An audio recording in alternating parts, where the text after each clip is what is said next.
7월 10일 오늘의 말씀은 예레미야 2장 29절에서 37절입니다.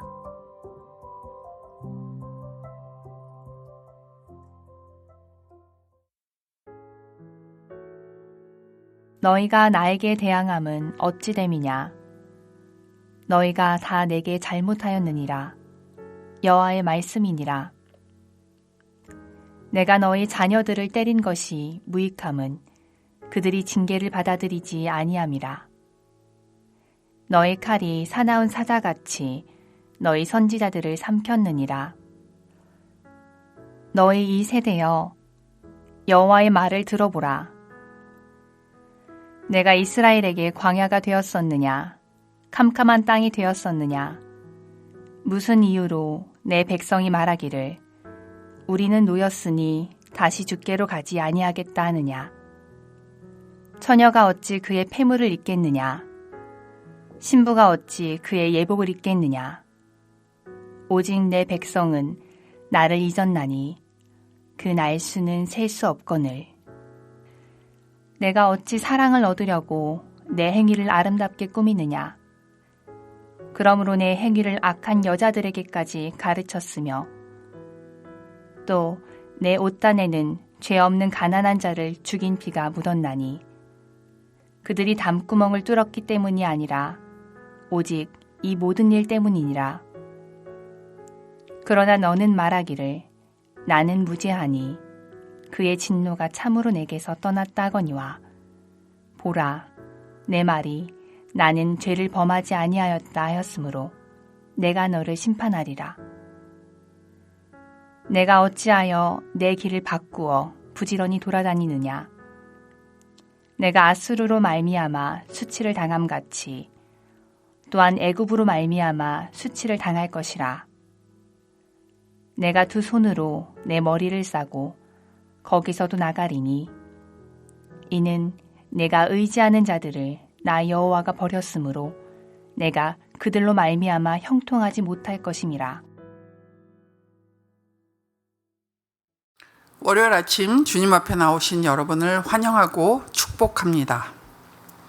말씀 안에서 우리 자신을 돌아보며 하나님께 겸손하게 자신을 낮추는 여러분 되시기를 축복합니다. 오늘 본문은 우상을 숭배하는 죄 외에도 이스라엘 백성들이 지은 죄를 고발하며 심판을 선언하는 내용입니다.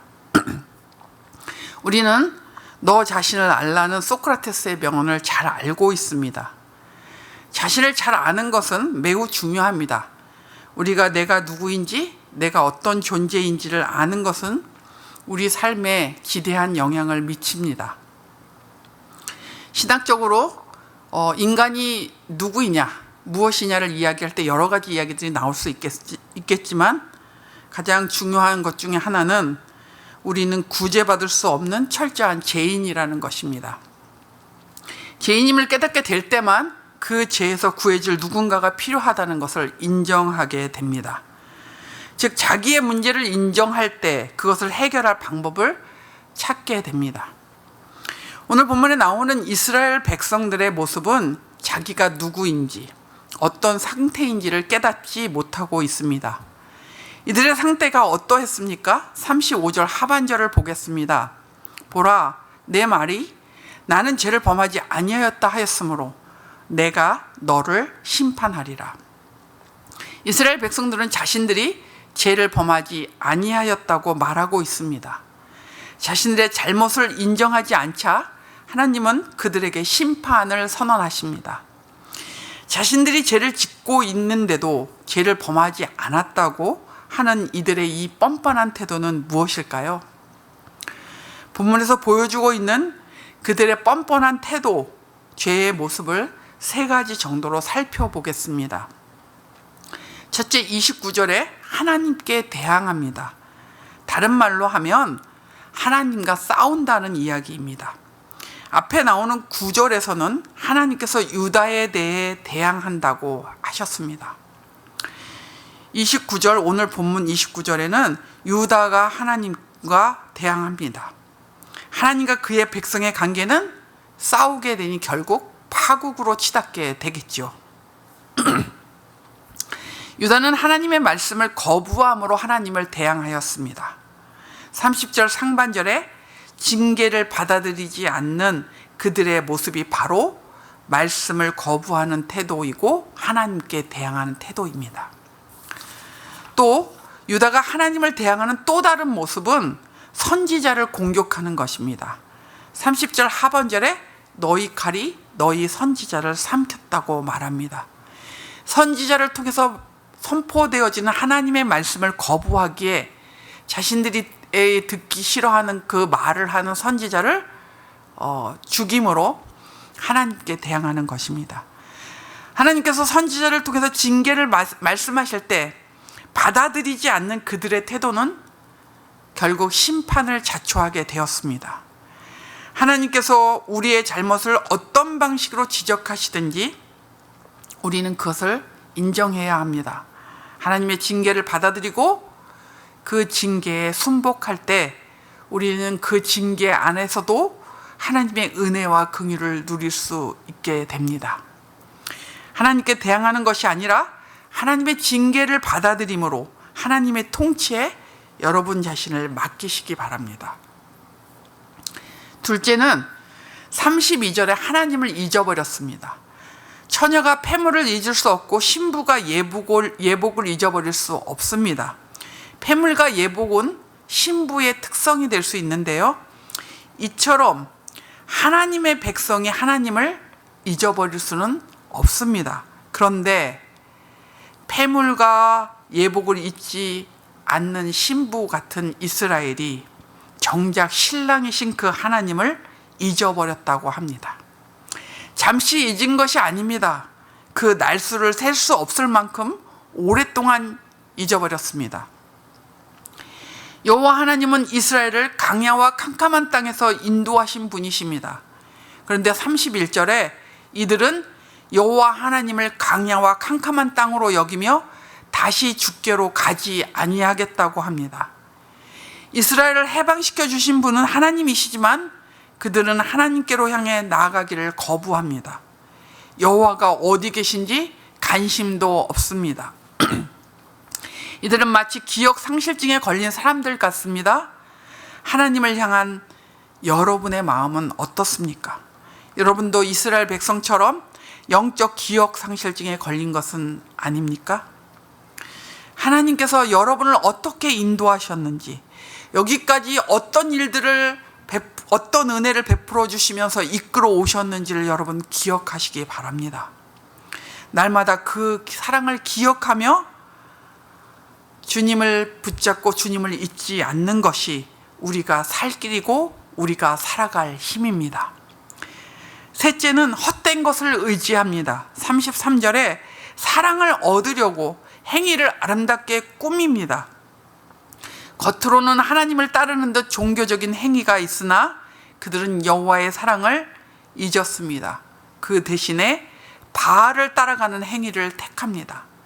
그것을 증거하는 말이 그들의 옷단에 죄 없는 가난한 자의 피가 묻었다고 합니다.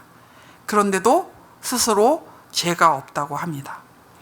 또한 그들은 자신의 범죄함으로 자초한 나라의 위기 앞에서 하나님께 돌아오는 것이 아니라 열강들을 의지하고 있습니다. 36절에 아수르를 의지하고 애굽을 의지하지만 수치를 당할 것이라고 합니다. 왜냐하면 하나님께서 이스라엘이 의지하는 아수르와 애굽을 버리셨기 때문입니다.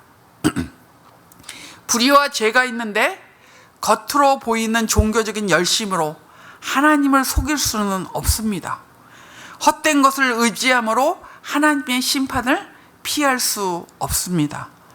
심판을 피할 수 있는 길은 하나님 앞에서 죄를 인정하고 용서를 구하는 것 외에는 다른 방법은 없습니다. 여러분, 오늘 본문에 예레미야를 통해서 주신 하나님의 말씀을 받은 이스라엘 백성들의 모습이 우리 안에는 없습니까? 하나님을 향하여 대항하고 하나님에 대해 기억상실증에 걸리고 하나님이 아닌 헛된 것을 의지하는 죄를 범하고 있지는 않습니까? 오늘 본문을 통해서 여러분 자신을 꼭 살펴보시기 바랍니다. 혹시 여러분 안에 이스라엘과 비슷한 모습을 보게 된다면 아프지만 그 모습을 인정하고 하나님의 용서를 구하십시오. 하나님께서는 은혜와 긍휼로 새롭게 회복시켜 주실 것입니다. 우리 자신의 삶을 말씀에 비춰보며 우리를 회복시키는 하나님을 의지하십시오. 하나님께서 기뻐하시는 길로 날마다 돌이키는 여러분 되시기를 축복합니다. 오늘의 안구호는 날마다 말씀으로 자신을 돌아보자입니다. 날마다 말씀으로 자신을 돌아보자.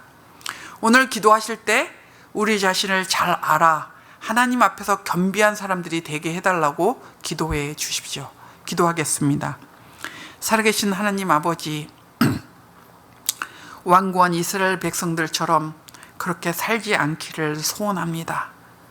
하나님, 우리가 죄인이고 원하지 않지만 하나님, 주님 앞에 초점을 고정시키지 않고 놓칠 때마다 우리는 죄의 자리에 앉을 때가 너무나 많습니다. 우리의 입술로, 우리의 또 행동으로, 우리의 생각으로 주님 앞에서 범죄할 때가 너무 많은데 하나님, 우리를 불쌍히 여겨주시고 우리의 그 연약함을 주님 앞에서 인정하며 주의 용서를 구하고 주의 은혜를 구하는 저희들 되게 하여 주옵소서. 오늘도 하나님의 은혜와 긍휼을 기다리며 하나님 붙잡으며 또 주님 안에서 그렇게 믿음으로 살아가기를 소원합니다. 저희들이 어떤 존재인지 주 앞에 인정하며 하나님, 주님이 없이는 살 수 없고 주님이 우리를 용서하지 않으면 주 앞에 설 수 없는 존재인 것을 깨달아 아버지 인정하며 그렇게 주님을 붙잡고 사는 저희들 되게 하여 주옵소서. 주님, 어저께부터 성경학교가 시작되었습니다. 하나님께서 은혜를 베풀어 주셔서 하나님, 많은 아이들이 주님 앞에 나와 말씀을 배우며 또 온 공동체가 함께 기뻐하였습니다. 하나님, 남은 성경학교에도 은혜를 주시고 안전을 지켜주실 뿐만 아니라 말씀의 능력이 임하는 성경학교로 하나님께서 역사하여 주셔서 우리 아이들이 아브라함 같은 믿음의 사람으로 설 수 있도록 복 주시기를 기도합니다.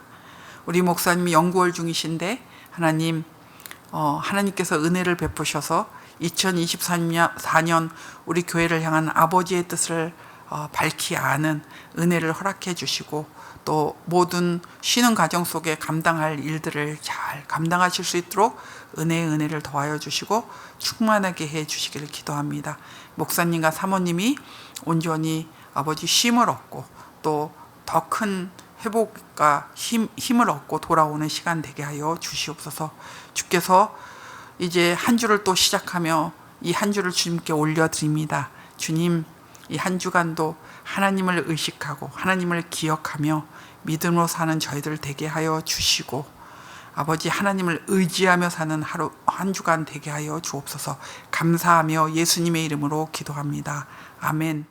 하늘에 계신 우리 아버지여, 이름이 거룩히 여김을 받으시오며 나라가 임하시오며 뜻이 하늘에서 이루어진 것 같이 땅에서도 이루어지이다.